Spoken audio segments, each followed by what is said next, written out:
Hey there, welcome to week three. Can you believe it's week three already? I can't because I'm sitting in my chair here and it's the semester hasn't begun.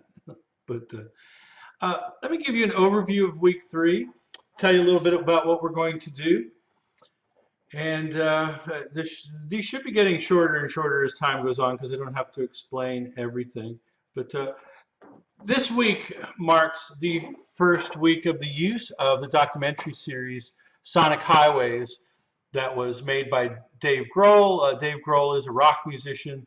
He played with Nirvana in the 90s. Kurt Cobain died. He started writing his own songs and started basically out of trying to get over the death of his buddy. I just was recording songs. And those songs and some of those musicians became his new band called the Foo Fighters.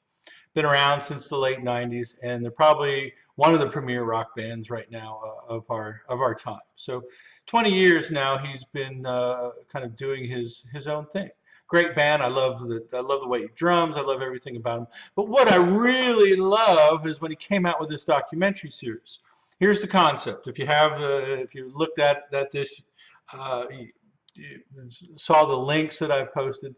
Basically, he goes around to 8 cities. In each of these cities, he's going to research the history of each city, and he's going to take notes. And these notes will be formulated into a song about that city. So if you see we're in the first one yet, you can see you'll see phrases that some of he interviews famous musicians from those cities, and those phrases become part of his song. So it's really a cool insight into the creative process. If you didn't know these songs, or if you didn't know the backstory of these documentaries, you'd be judging the album on a whole different framework. And I mean, this album sucks. It doesn't make any sense. I don't know what he's talking about, right? But now you will know what he's talking about because you'll know the backstory. So we're going to visit 2 cities, New Orleans and Chicago. The discussion board is a really cool discussion board. It's not dealing with these 2 cities, but it's dealing with songs, the whole spectrum of songs from wherever you would like to choose one from. It's called Songs of Liberation. I will explain to you what liberation is musically, and you can scour your brain, your Spotify and your CD collection, what are those, and come up with a song that encapsulates one form of liberation. You'll love it. It's probably the discussion board I like best. We go all over the map musically, and now you're free to pick music from today or 70s, 80s, 90s. I don't care. 20s, an old blues song, right? Because this liberation could be interpreted to have started back then. Let's just talk a little bit. I'll start with New Orleans, right? And this is a really good synopsis of it right here. I'm not going to read this verbatim. What's cool about this is you get a feel for the city. You get a feel for the history. He takes you to bars. He's interviewing the famous musicians of each city. He has his own agenda, though. He's out to tell you what inspired him. When they go to Chicago, for example, he goes back and tells you, and you meet his cousin. And she took him to this punk bar when he was just a little kid. And it changed him forever. And it began his love of punk music, right? So every city will kind of investigate. He may go off the beaten path is what I'm trying to say. And in Chicago, which we could spend the whole time on blues because it's the home of the blues. And it became the home of the blues because in around 1918, the mayor of New Orleans shut down the red light district, the houses of ill repute and bars and anything that was kind of illegal that they were overlooking for 15 years, they now closed down. So all the musicians moved from New Orleans to Chicago. Louis Armstrong, the father of jazz, moved up to Chicago.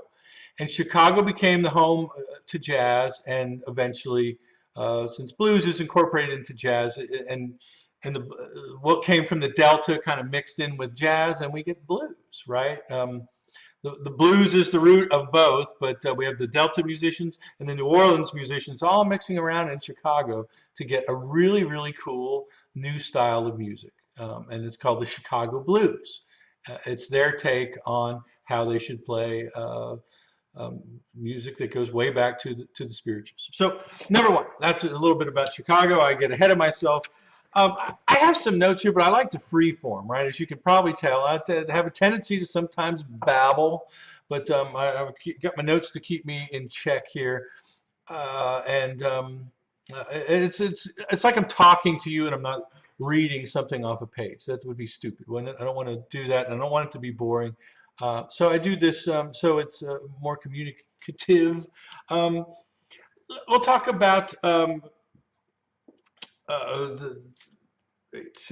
little bit about New Orleans, okay? New Orleans is the birthplace of jazz. We know that is because the slaves the slaves were brought to New Orleans and then disseminated amongst all the slave states. But it seems to be the home base of music and the soul of the slaves. Every Sunday, there's a place called Congo Square. It's in downtown New Orleans. It's still there. It's a big chunk of a city block that was just an area where the slaves could make music. It was their one day that they could do what they wanted to do. And they would sing and dance and play their music. And this music really caught the eye of a lot of townies who were living in one townie that you'll learn about. Louis Gottschalk was a piano player, and a white piano player. And he was like, whatever this music is, it's really, really cool because it's African drumming and lots of rhythms going on at the same time. And it seems so convoluted to the European ear that they can't really make it out. And then they listen like, wait, there's these cross rhythms going on, that everything really does fit together like a glove, right? So there's Congo Square, and this long tradition of as the slaves were freed and got, well, the only thing we didn't have electric guitars and computers. We had brass instruments, the brass band. We have trumpets and trombones and clarinets. Around 1900, William Ludwig I develops a foot pedal for drummers. At first we had a bass drummer, we had a cymbal player, we had a snare drummer. All of a sudden, one guy can do everything. Kablam! Technology puts people out to work in 1900. Now we have a guy playing the drum. We're calling it the drum set. We're calling it the trap set because he's playing wood blocks and all these gadgets and sounds to play along with the music. And until 1940, we're playing the instruments. And that's why when you hear a jazz band, it's all instruments, right? Because it comes from the New Orleans tradition. There were, with the funeral tradition, you'll see this in the documentary. It's called First Line and Second Line. And the first line was marching to the cemetery, kind of sad and kind of slow, depressing music. Coming back was party music. Let's go celebrate the life of the person that we just lost. And that second line beat,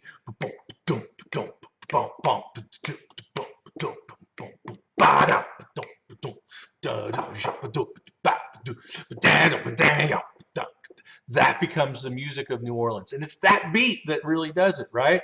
And there's lots of offshoots to that beat. And if you're a New Orleans expert, you're like, that's not the beat, right? There's 10 beats that could be considered New Orleans.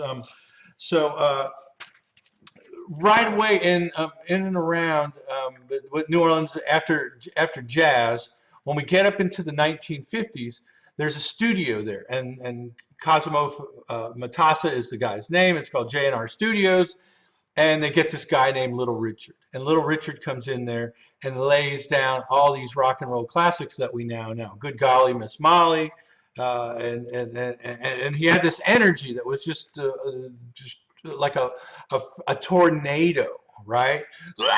He could scream. I call him the Prince of the 1950s because he was as controversial as Prince, wearing makeup, wearing weird clothes. It looked like he was from Mars, right? So the studio pumps out Little Richard. And I think even before that, we had Fats Domino. He just died over the summer in 2017. Fats Domino, I found my thrill on Blueberry Hill, becomes one of the biggest rock stars of the 50s. So we're pumping out a bunch of of great music. Another guy that my favorite guy's name's Professor Longhair. He's this great piano player, and he goes missing for 10 years, and he was like a custodian somewhere. They found him. They're like, dude, you're famous. We need to get you back in the swing of things. And at the end of his life in the 1970s, he's closing out every year, closing out the New Orleans Jazz Festival. He's this amazing piano player. And this piano style becomes the basis of New Orleans music. Professor Longhair, the basis of the music.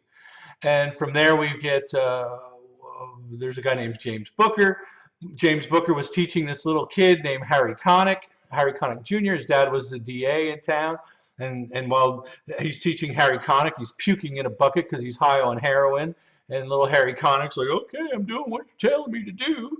And Harry Connick grows up in the 1980s to be one of the biggest music stars in the country. He has his own talk show now in the afternoons, right? You know him as a talk show host. He's an amazing piano player and a great singer. Married a Victoria's Secret model. So the guy's like had it going on, right? Harry Connick, a guy named Dr. John in the 1970s. Must have been the right place, must have been the wrong time. You listen to that song, you hear his voice, and he was almost like a prog rocker at first because he was dressed in his New Orleans marching garb that the Mardi Gras Indians would wear, and he had this crazy getup, and we're like, where's this guy from? Mars, you know? And he's singing these great rock songs. So I can't even, you know, I'm 11 minutes in, I can't get to the whole history of New Orleans. It's crazy because there's so much stuff that's happening in there.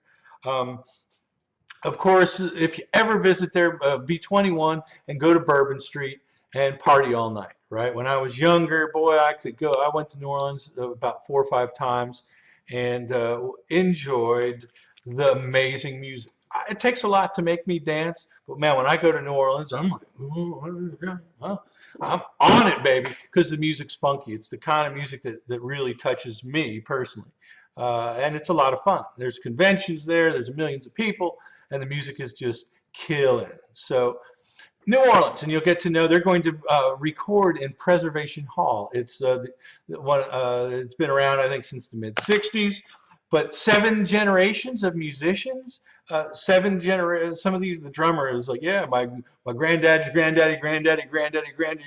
played the drums, right? 7 generations of musicians. It's in their soul, man. Music talent is inherited, believe it or not. I'm testing with my own kids, so they're my guinea pigs. And my kids, because I've been tapping my whole life, right? My kids are like, Dad, I can't stop tapping my fingers. No kidding. It really is inherited, right? Whatever traits your parents have, it's going to be somehow passed on to the kids. So it's passed on in New Orleans in buckets, and these musicians are unbelievable. I go there, I'm like, man, I ought to quit, man, because these guys are just killing it. Next we'll go to Chicago. And what you'll see in Chicago is, again, this great lineage of blues musicians. All these musicians coming up from the Delta. Some are in Memphis and they come up to Chicago. Musicians from all over the place are coming to Chicago. Chuck Berry was from St. Louis, kind of went up to get signed by the famous record company up there. I don't want to give too much away here. But the famous record company that pumps out all the blues that you heard about, I'll just say it, it's Chess Records, and you heard about it in Blues 1 and 2, and you have Muddy Waters, and really the guy that you're going to see all over these documentaries is a guy called, his name is Buddy Guy, a guy called Guy. Buddy Guy, and Buddy Guy is the youngest of all the Delta musicians, so right now he's like in his 70s and 80s, so that's really cool for us, because he's the last remaining, and there may be a few more, but he's been famous forever, the last remaining bluesman out there. So gosh, if you love music, try to see Buddy Guy, because he is a living legend. We had B.B. King, and he just died, but now the last one that I can think of is the great Buddy Guy. So you're going to hear from him in a number of these. I'm sure we already saw him in the Chicago videos. Etta James and Herbie Hancock, amazing jazz pianist in the 1960s, was pianist with Miles Davis, and now he's his own solo artist. Kanye West, rap fame, and they take the guitarist from Cheap Trick, who is it's all their idol, Rick Nielsen, and he plays on the track with the band. Again, he goes around and he's talking to all these folks and getting the musical feel of Chicago and what makes up its soul, and then he writes a song about it. One other thing, and that is his producer in Chicago is going to be Steve Albini, and Albini is known to Nirvana fans because he produced their third album in Utero, and